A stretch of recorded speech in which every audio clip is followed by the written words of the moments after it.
Welcome back to the BNS Channel. This is EdieAnne. Today I'm going to share an excerpt with you from the Direct Selling News by Orville Thompson. About a year ago, I had a conversation with the founder of a new direct selling company. We discussed the treacherous road that must be traveled to establish a successful and enduring company in our channel. We discussed the difference between the companies that have grown and died quickly, grown and then faded away, and those that have grown, contracted, and grown again. We observed that just as many companies fail because they lose touch with their sales force as those that lack necessary business acumen. How often have you seen promising young companies professionalize their people and processes only to lose what made them attractive to their distributors? On the other hand, we witness others go out of business because they can't find financing, control their supply chain, comply with business basic regulations, or manage the egos of founders and employees. Inside boardrooms and executive teams, forces that promote measured results, efficiency, and strong financials compete with ones that promote engagement, passion, and strong culture. Too often, one is sacrificed for the other. Engagement, passion, and culture are difficult for MBAs to measure, and discussing IRR, ROI, EOQ, as that relate to giveaways at a distributor event is enough to send the sales team running. MBAs get infrastructure. Direct sellers get infraculture. Great companies bring infrastructure and infraculture together. Scentsy aspires to be a great company that brings value to the world.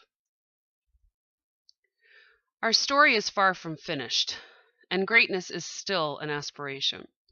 But our journey provides insight into the establishment of infrastructure and infraculture.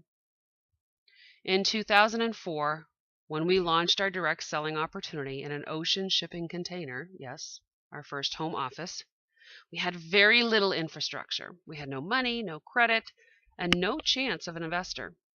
We had no catalog, no software, and no experience. We did have a great product and a few passionate consultants.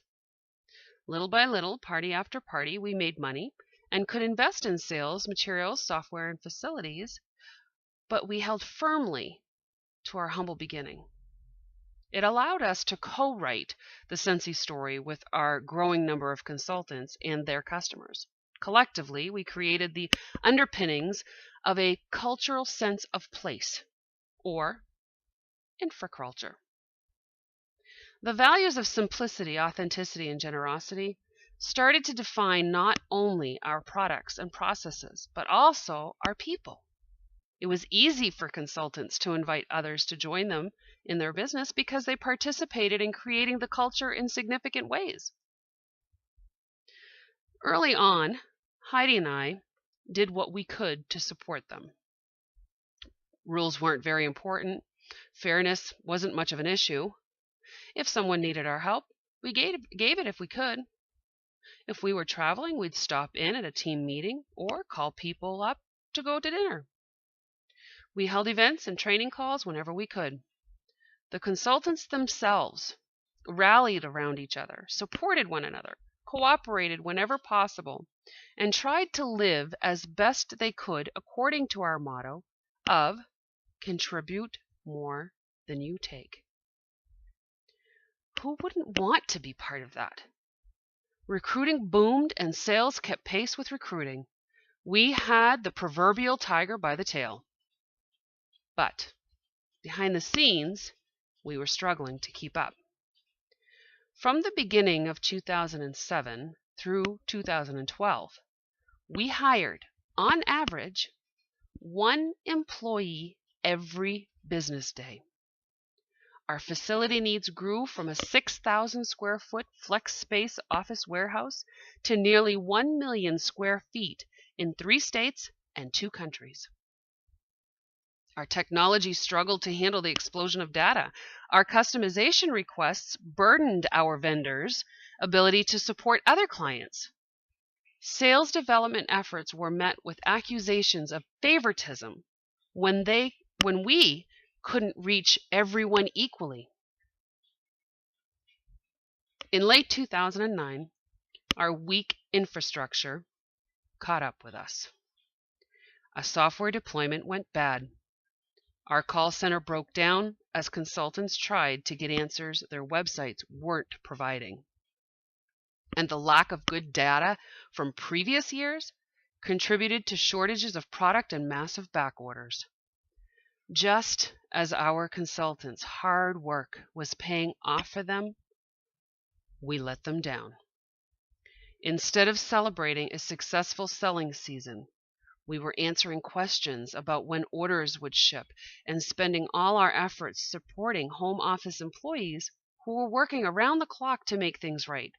In short, our lack of infrastructure was undermining our hard-won infraculture.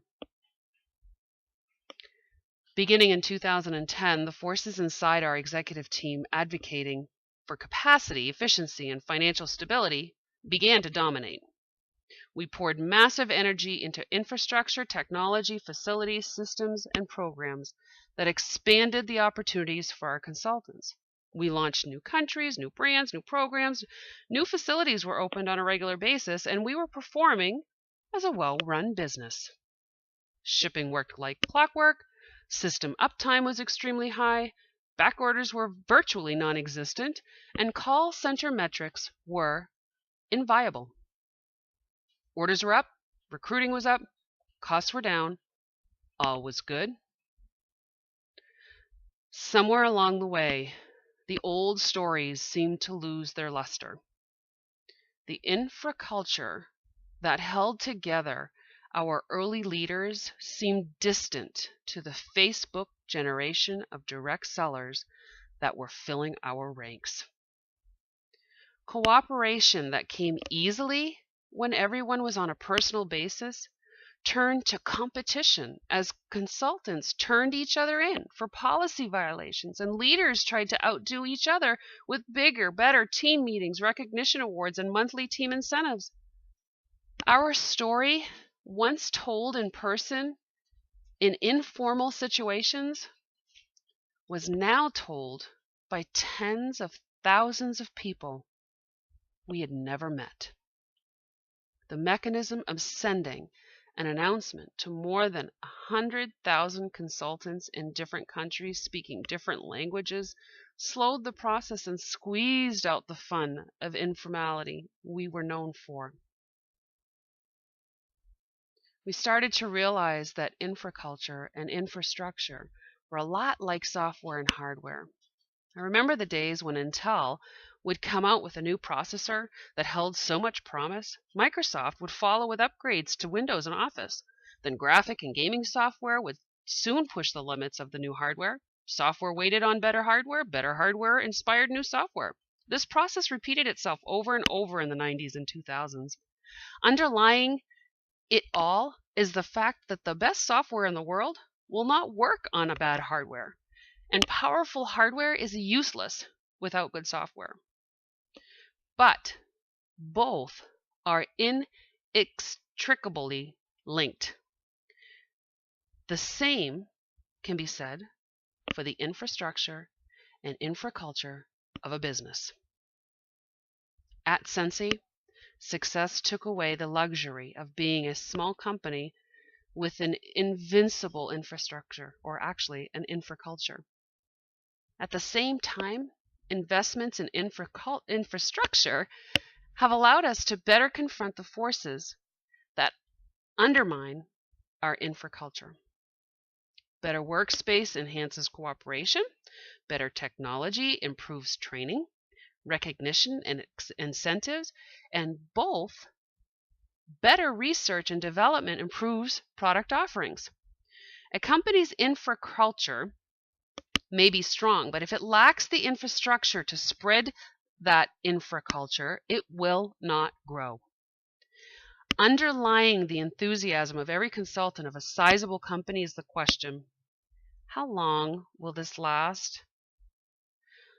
When the taglines, exclusive product, ground floor opportunity, fast growing, no longer apply, only businesses with a strong infrastructure can compete.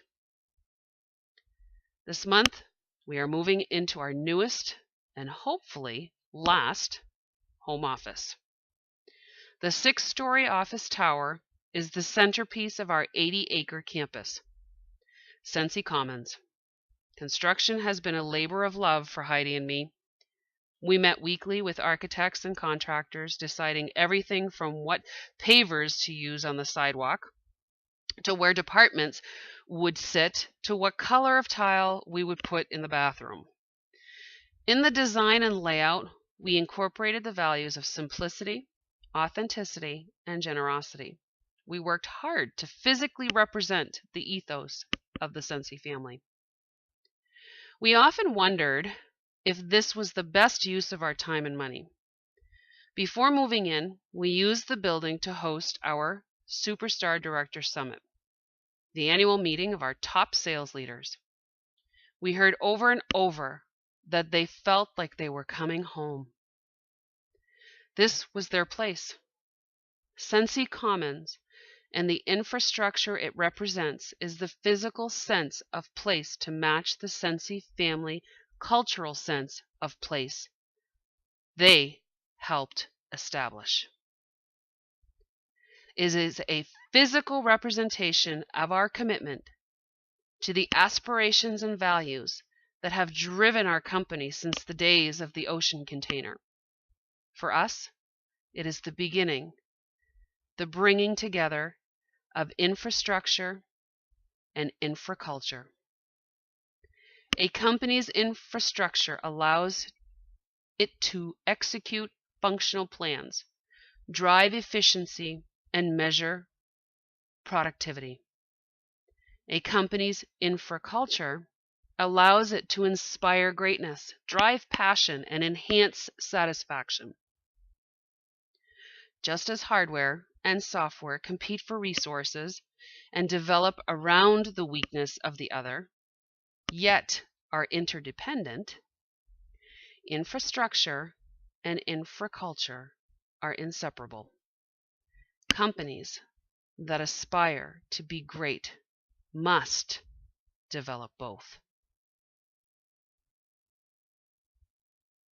Thank you, Orville, for the wonderful words that you have given us to understand where this business has been, where you have taken it, and where it's going.